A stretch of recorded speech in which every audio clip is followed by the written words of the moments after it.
И сегодня мы будем вспоминать одно из значимых евангельских событий, такое как въезд Христа в Иерусалим.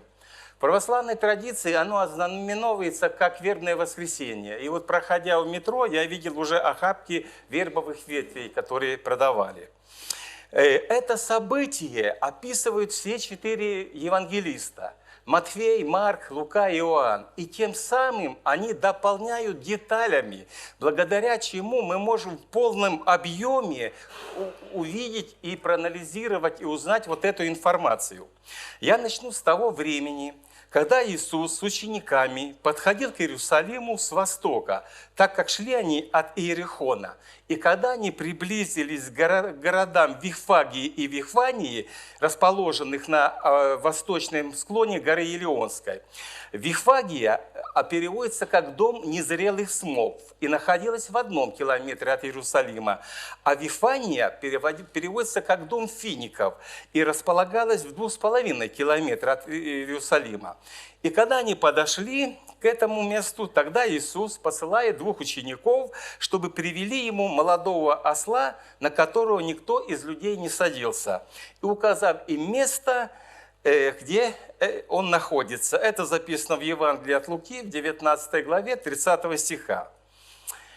Хотя торжественный въезд в Иерусалим, Христа в Иерусалим, описывают все 4 евангелиста, только Матфей упоминает ослицу и молодого осла.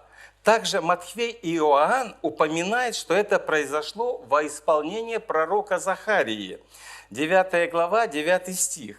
«Ликуй от радости, дочь Сиона, торжествуй, дочь Иерусалима, се царь твой грядет к тебе, праведный и спасающий, кроткий, сидящий на ослице и молодом осле, сыне подъеремной».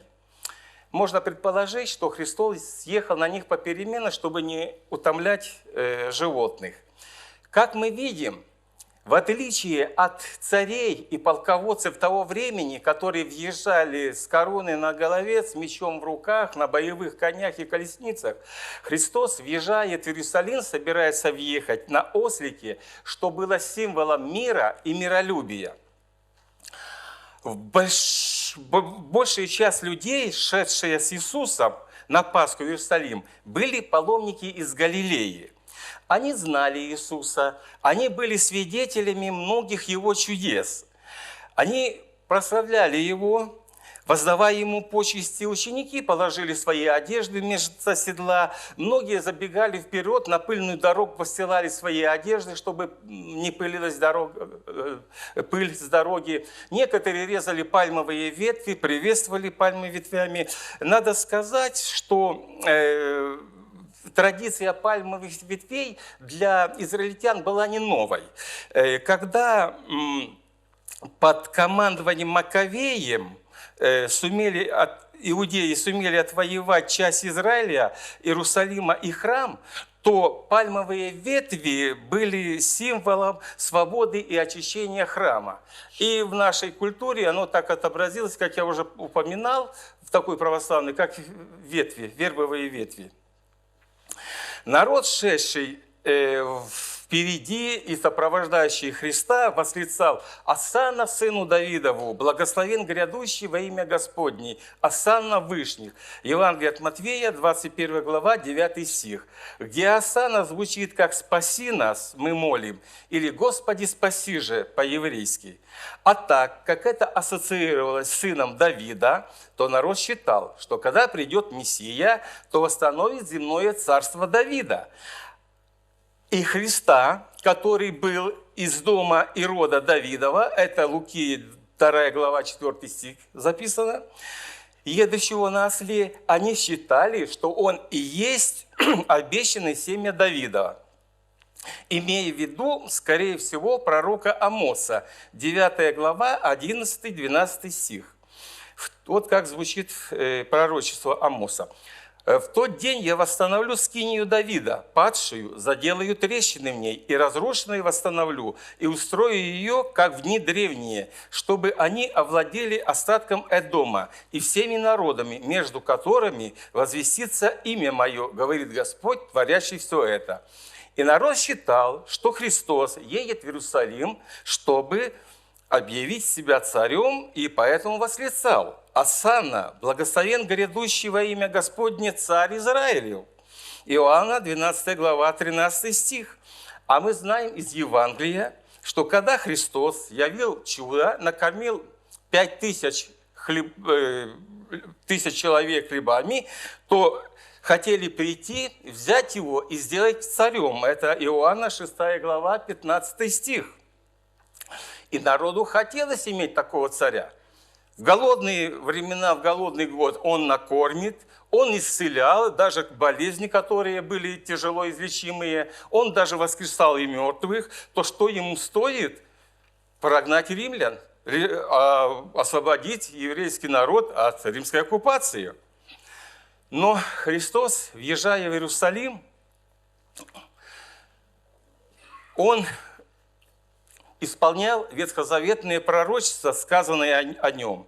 Христос въезжал, чтобы засвидетельствовать первосвященниками, что Он есть Сын Божий. Въезжая в Иерусалим, Христос въезжал, чтобы в тяжелом борении в Гефсиманском саду победить силы зла. Въезжая в Иерусалим, Христос шел на верную смерть во искупление грехов всего человечества. И когда Христос приблизился к городу, то заплакал. Евангелие от Луки, 19 глава, 41-44 стих. «О, если бы ты, хотя всей день твой, знал, что служит к миру твоему, но это скрыто ныне от глаз твоих, ибо придут дни на тебя, дни, когда враги твои обложат тебя окопами и окружат тебя, и стеснят тебя отовсюду, и разорят тебя, и побьют детей твоих в тебе, и не оставят тебе камня на камне за то, что ты не узнал времени посещения твоего».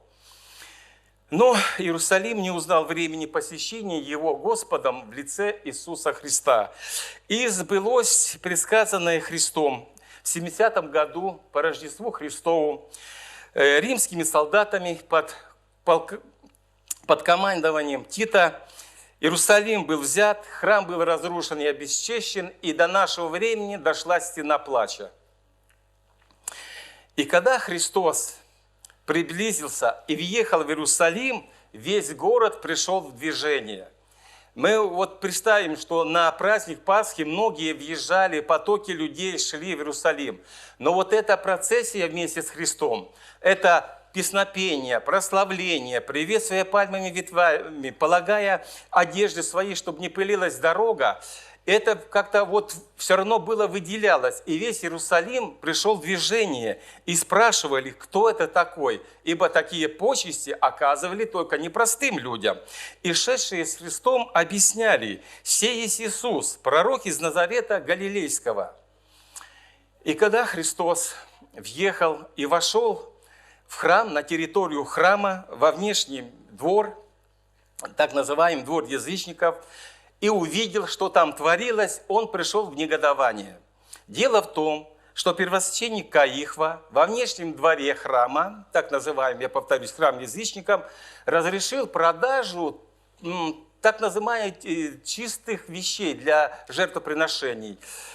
Соль, вино, масло, жертвенных животных, жертвенных птиц. А чтобы побольше извлечь из этого выгоды, больше денег было, то они придумали, что римские деньги – это идольские деньги, потому что на них изображение правителя. И их нужно поменять на еврейские шекели. И при обмене завышали курс. И поэтому людям нужно было платить больше, чтобы покупать вот эти ритуальные принадлежности для жертвоприношения. Да, такой парадокс. Вот менять деньги на территории храма можно идольские, а покупать на них нельзя. Еще ко всему этому двор язычников использовался как проходной двор. Чтобы перейти из одной части города в другую, они сокращали путь через двор язычников. И вот представьте, суета торговая, животные, птицы, там все это, обмен, шум, гам, проход людей, такая автострада. И как можно было молиться? И когда Христос вот это все увидел, он вознегодовал. И как пишет Матфей, 21 главе 12 по 14 стих, «И вошел Иисус в храм Божий, и выгнал всех продающих и покупающих в храме, и опрокинул столы менял и скамьи продающих голубей, и говорил им: написано, дом мой дом молитвы наречется, а вы сделали его вертепом разбойником. И приступили к нему в храме слепые и хромые, и он исцелил их». Дети, бывшие в храме, восклицали: «Осанна сыну Давидова», тем самым признавая в Христе Мессию. Первосвященники и книжники, увидев исцеление и детей прославляющих, вознегодовали и требовали от Христа, чтобы Он запретил детям прославлять. Но Христос им ответил из 8 псалма 3 стиха: «Из уст младенцев и грудных детей ты устроил хвалу, и оставил их, вышел из города и пошел в Вифанию, и провел там ночь». Это обратно он прошел 2,5 километра. Вифания 2,5 километра, Вифагия 1 километр, находился от Иерусалима. На другой день, когда Христос вышел из Вифании, он ощутил голод. И увидел смоковницу, то есть инжирное дерево. Подошел посмотреть, не найдет ли плода, и не нашел ничего, кроме листьев. Марк поясняет, что еще не было время собирания смокв. Матвей пишет: «Но не найдя плодов, Иисус сказал: да не будет же впредь от тебя плода вовек». И смоковница тотчас засохла. Суровое осуждение смоковницы не стоит воспринимать как проголодавшегося, так сказать, проголодавшегося Христа. Как будто бы вот он проголодался и сказал, как бы с озлоблением. Нет. Дело в том, что это происходило перед Пасхой. Была середина месяца Ниссана, то есть апреля. А в климатических условиях того времени и того климата, той местности, в марте месяце на смоковнице, на инжирном дереве, появлялись маленькие съедобные почки. А лишь после этого дерево покрывалось густой пышной листвой. И вот эти почки, паломники, путники и те, кто нуждался, они могли поддержать силы. Они были съедобные, их можно было употреблять в пищу, и шедшие там в Иерусалим, и местные жители употребляли их в пищу.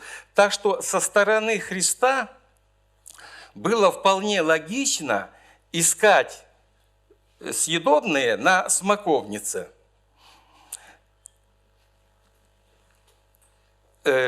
И многие исследователи Библии в проклятии смоковницы видят намного больше, нежели урок веры. Смоковница всегда как бы символизировала с Израилем обилие жертвоприношений, суета, торговая суета. И все остальное, что связано с этим, это символизировалось как вот листва густая на смоковнице, под которой не было духовных плодов. Христос как бы не нашел у Израиля тех духовных плодов, которые он искал, которые должны были ему предоставить.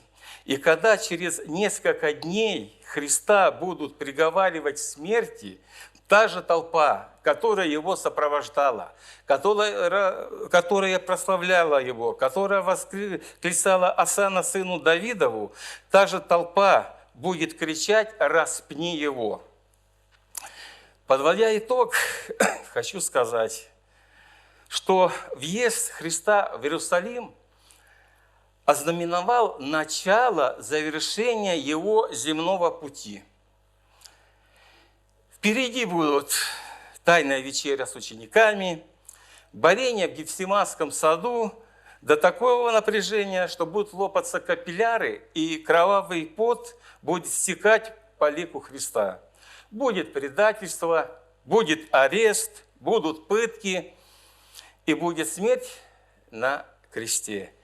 И победа над смертью – это воскресение Христа, которое мы будем праздновать 2 мая. И в заключение хочу напомнить нам, братья и сестры, всем, кто видит, кто знает, всем верующим и неверующим, и когда Христос посетит нас духовно, через какие-либо обстоятельства, нам бы за делами за этими житейскими проблемами нам бы не осуетиться, а узнать время и день посещения Христа, и чтобы в нашей жизни, в нашей сердце было не только время для Христа, но и плод Святого Духа.